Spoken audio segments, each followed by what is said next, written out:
একজন ফুটবলার যে কিনা বিশ্বকাপের স্বপ্ন দেখেছে বারবার, কিন্তু একবারও বিশ্বকাপটা ছুঁয়ে দেখা হয়নি। 2014 সালের সেই কান্না, 2018 সালের সেই সমালোচনা কিংবা 2022 সালের সেই হৃদয় ভাঙা কষ্ট কোনোবারে তাকে বিশ্বকাপ ছুঁতে দেয়নি। কিন্তু এই লোকটার একবার বিশ্বকাপ পাওয়া খুব দরকার ছিল। মেসি বিশ্বকাপ পায়নি, এবার কি তাহলে বিশ্বকাপটা তার হাতে আসবে? এই সকল কিছুর প্রশ্ন নিয়ে সকল কিছু নিয়ে আলাপ করব, পুরো ভিডিওটা দেখার অনুরোধ করছি। প্রথমে আমি যেই ব্যাখ্যাটা দিয়ে শুরু করতে চাই সেটা হচ্ছে 2014 সালে যখন গোল করে, 3টা অ্যাসিস্ট করে, এবং সবচেয়ে বড় ব্যাপার যেটা, কোয়ার্টার ফাইনালে কলম্বিয়ার সাথে তার ওই ইনজুরিটা তার জীবন থেকে সব কিছু নষ্ট করে দিছে। ওই ইনজুরিটা তার জীবনের সব কিছু নষ্ট করে দিছে। ওইবারই তার বিশ্বকাপ পাওয়ার একটা সুবর্ণ সুযোগ ছিল, কিন্তু নেইমারবিহীন জার্মানির সামনে পড়ে গিয়ে শতকের বিধ্বস্ত, যে গল্পটা আজও লোকমুখে প্রচলিত। কিন্তু বাস্তবতা হচ্ছে যে এই গল্প দিয়ে কি শেষ হবে নেইমারের জীবন? 2018 সালে সে বিশ্বকাপ খেলে এবং 2টা গোল করে, একটা অ্যাসিস্ট করে। স্বপ্নভঙ্গ হয় বেলজিয়ামের কাছে। 2022 সালে বিশ্বকাপের মাঝামাঝি সময় সে ইনজুরিতে পারে, তারপর 2টা গোল ছিল, একটা অ্যাসিস্ট ছিল, দুর্দান্ত খেলছিল, কিন্তু ওখানেও আশাভঙ্গ হয়ে যায়, ব্রাজিল বাদ পড়ে যায়। কিন্তু এই ব্রাজিল, এই নেইমার, এত কিছু, সব কিছুর আবেগ আমি আপনাদেরকে এই ভিডিওটা দেখাচ্ছি। এই ভিডিওটা দেখলে আপনারা বুঝতে পারবেন কেন ব্রাজিলের আবেগ এখনও নেইমার, কেন ব্রাজিলিয়ানরা মনে করে এখনও নেইমারের অনেক কিছু দেওয়ার বাকি, কেন তা পৃথিবী জুড়ে প্রত্যেকটা ফুটবল ফ্যান মনে করে নেইমারের আসলে অনেক কিছু দেওয়ার বাকি। কারণ নেইমার তাদেরকে বারবার শিখিয়েছে, বারবার দেখিয়েছে যে বিশ্বকাপে কিভাবে আসতে হয়, ভালো কিভাবে খেলতে হয়, এবং কিভাবে একটা প্রজন্মকে মন্ত্রমুগ্ধ করে রাখা যায়। সো ওই জায়গাটা থেকে যদি আমি বলি, তাহলে আমি বলবো নেইমারের ভাগ্য, নেইমারের খেলা, নেইমারের স্টাইল সব কিছু নির্ভর করতেছে কার্লো আনচেলত্তি তাকে কীভাবে খেলাবেন। দেখেন, আপনি এটা মানতে হবে আপনাকে যে নেইমার কিন্তু সেই প্রাইম নেইমার নেই। নেইমার এখন সেই রিদমে নেই, নেইমার এখন ফিট নেই। সান্তোসের সাথে লাস্ট সিজনে সে 6টা গোল করছে, 4টা অ্যাসিস্ট করছে। তারপরও নেইমারকে নিয়ে বাজি ধরার অনেকগুলো কারণ আছে। প্রথম কারণটা হচ্ছে নেইমার যখন মাঠে থাকেন তখন প্রতিপক্ষের ফুটবলাররা অনেক ভীত থাকেন, প্রতিপক্ষের ডিফেন্ডার অনেক টেনশনে থাকেন। এই টেনশনের মাঝখান দিয়ে কিন্তু আরেকজনকে ভরে দেওয়া যায়। সো এই জিনিসটা কিন্তু কম ব্যাপার না। একটা দল হিসেবে খেলতে গেলে নেইমার যদি মাঝ মাঠে থাকে তাহলে কিন্তু খেলার চিত্রটাই চেঞ্জ হয়ে যাবে। এখন আমরা আসলে বিশ্লেষণ করে দেখি নেইমারকে কীভাবে খেলানো যায়। দেখেন, নেইমার তো প্রপারলি উইঙ্গার হিসেবে খেলাটা শুরু করছে, মাঝে মাঝে ফার্স্ট 9 খেলছে, মাঝে মাঝে 10-এ খেলছে।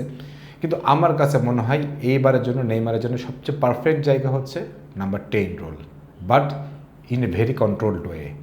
নেইমারকে ফিজিক্যালি অনেক বেশি স্বাধীনতা দিয়ে খেলানো হবে, নেইমারকে অনেক বেশি স্পেস দেওয়া হবে, নেইমারকে অনেক বেশি চাপমুক্তভাবে খেলানো হবে। কার্লো আনচেলত্তির একটা সবচেয়ে বড় বৈশিষ্ট্য কি জানেন? কার্লো আনচেলত্তি কখনো তাদের খেলোয়াড়দের ইন্ডিভিজুয়াল ব্রিলিয়েন্স, ইন্ডিভিজুয়াল যে ইন্ডিপেন্ডেন্স সেটা নষ্ট করে দেন না, তাকে তাদের মতো খেলতে দেন, বরং তিনি নিজেকে অ্যাডপ্ট করে নেন ওইটাকে কীভাবে ইউজ করা যায়। And that's become Carlo Ancelotti. So Carlo আনচেলত্তির ওই জায়গা থেকে যদি আপনি চিন্তা করেন তাহলে নেইমারকে নাম্বার 10 রোলটাই সম্ভবত দেওয়া হবে। আর নাম্বার 10 রোলে যখন সে খেলবে তখন সে মাঝমাঠে যেই জায়গাটা অবস্থান করবে তখন তার প্রতিপক্ষের ব্যাকলাইন ডিফেন্স অনেকটা উপর উঠে এসে খেলবে। আর যখনই অনেকটা উপরে উঠে এসে খেলবে, নেইমারকে ট্যাকেল করার চেষ্টা করবে, নেইমারকে কাভার করার চেষ্টা করবে, তখনই দুই পাশ থেকে 2 ভয়ানক উইঙ্গার, ভিনিসিয়াস জুনিয়র এবং রাফিনহা, 1 ভার্সেস 1-এ তাদের সাথে বর্তমান বিশ্বে পেরে ওঠা খুব কঠিন। অনেক ডিফেন্ডারে আছে, পেরে উঠবে না।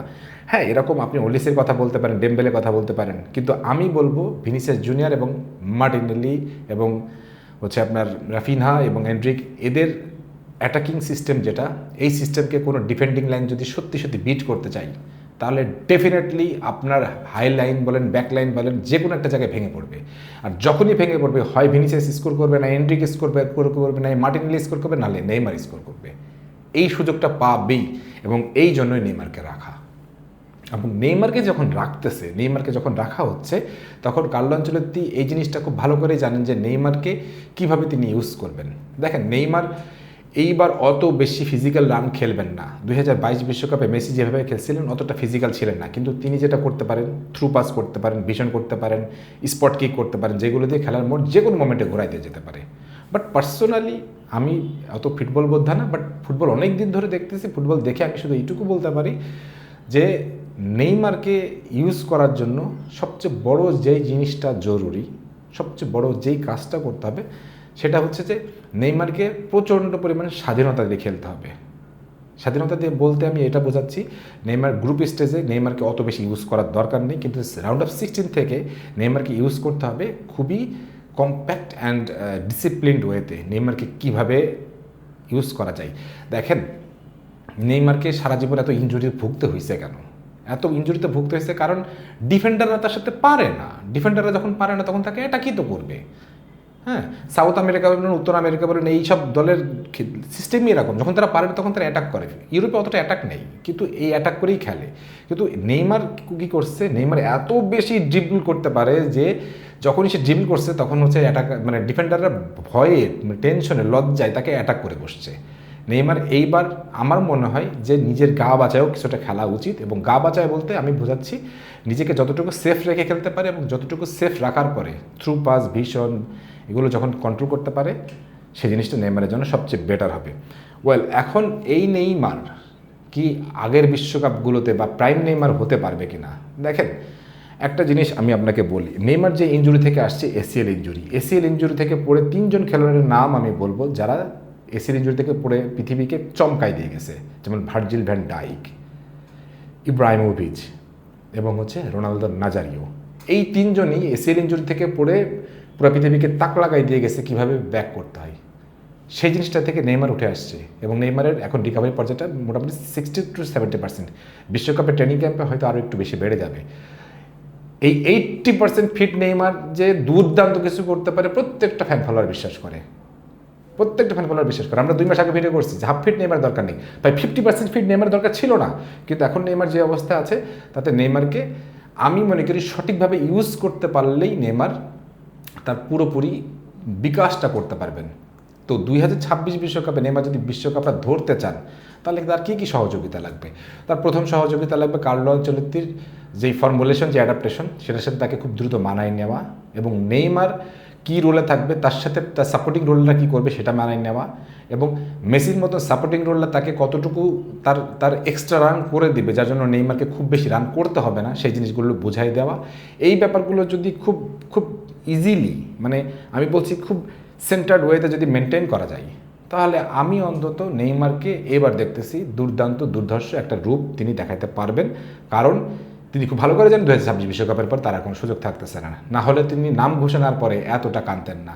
ভাই, কখনো কি মনে পড়ে যে বিশ্বকাপের দল ঘোষণা হয়, লাইভ দেখে এবং প্রত্যেকটা খেলোয়াড় সেটা উদযাপন করে? মানে কতটা ফুটবল পাগল জাতি হইলে এটা করা সম্ভব? একমাত্র ব্রাজিলিয়ানদের পক্ষে এটা সম্ভব যে প্রত্যেকটা খেলোয়াড় দেখতেছে এবং উদযাপন করতেছে এবং তারা মানে কাঁদতেছে রীতিমতো। এই কান্না, এই আবেগ নেইমারকে ছয় না? ব্রাজিলের সবাই কি বিশ্বাস করে না যে নেইমার আমাদের একটা কাপ এনে দিতে পারতো? তারা তো বিশ্বাস করছিল রোনালদো নাজারিও পারছিল তো। সো নেইমার কি বুঝেন না? এটা অবশ্যই বুঝেন, সেই তাড়নাটাও তার মধ্যে আছে। এবং আমার যেটা বিশ্বাস, কার্লো আনচেলত্তির সাথে তার আলাপ হয়েছে এবং কার্লো আনচেলত্তি তাকে কী রোলে খেলাবেন সেই ব্যাপারগুলো আলাপ হয়েছে, এবং সেগুলো নিয়ে আমার মনে হয় যখন ট্রেনিং ক্যাম্প শুরু হবে, এবং ট্রেনিং ক্যাম্পের একটা মজার ব্যাপার ভিডিওটি শেষ করতে চাই। ট্রেনিং ক্যাম্পে এবার স্ত্রী, আত্মীয় পরিজন সবার মানে ঢোকার নিষেধাজ্ঞা থাকবে, কেউ ঢুকতে পারবে না, শুধু ফুটবলাররা থাকতে পারবে, এবং যে হোটেলে থাকবে সেই হোটেলে অন্যান্য লোকও থাকতে পারবে না। ব্রাজিল ফুটবল ফেডারেশন এবং মানে সামির দাউদ বেসিক্যালি এই জিনিসটা করতেছেন, হ্যাটস অফ। 2014 সালে জার্মানিকে এই কাজটা করছিলেন জকিম লো, জার্মানি সেবার চ্যাম্পিয়ন হয়েছিল। আমি বলছি না এবার ব্রাজিল চ্যাম্পিয়ন হবে, তারপরে বলছি এই জিনিসগুলো দরকার আছে। এই জিনিসগুলো করতে পারলে নেইমারকে, আমি মনে করি নেইমারকে অনেকটা সাহস দেওয়া যাবে, অনেকটা নিজেকে ফ্রি রাখা যাবে। আর যেই কথাটা দিয়ে শেষ করতে চাই, আপনারা ব্রাজিলের পতাকা বাসার ছাদে টাঙিয়ে দেন, আপনারা ব্রাজিলের আর্মব্যান্ড পরেন, ব্রাজিলের ক্যাপ পরেন, সব কিছুই পরেন। শুধু একটা জিনিস বলবো, আপনাদের প্রার্থনায় নেইমারকে রাখেন, কারণ এই বিশ্বকাপটা দুর্দান্ত দেখতে হইলে মেসি, রোনালদো, নেইমার 3 জনের খেলা যদি দুর্দান্তই দেখতে চান, তাহলে নেইমারের ফিট থাকাটা খুবই জরুরি। যতটুকু না ব্রাজিলের জন্য, ততটুকু ফুটবলের জন্য। কারণ গোটা একটা প্রজন্মকে ফুটবলে আবদ্ধ করে রাখছে Messi, Neymar and Cristiano Ronaldo. তার মধ্যে থেকে রোনালদো এবং নেইমারের হাতে এখনও বিশ্বকাপটা পৌঁছায়নি। এই বিশ্বকাপটা যদি পৌঁছে যায়, ফুটবলের 16 কালা তো এমনিই পূর্ণ হয়ে যাবে। তাই এই জন্য বলতেছি, নেইমারকে আমরা যে রোলে দেখব, যেভাবে দেখব, আমার মনে হয় কার্লো আনচেলত্তি বেস্ট ডিসিশনটাই নেবে এবং নেইমার তার জীবনের সেরা খেলাটাই হয়তো এবার দেখাবেন, কারণ তিনি সেই সুযোগটা এবার পাবেন। এ ব্যাপারে আপনাদের কি মতামত সেটা অবশ্যই কমেন্ট সেকশনে জানাবেন। সবাই ভালো থাকেন, সুস্থ থাকেন, আল্লাহ হাফেজ।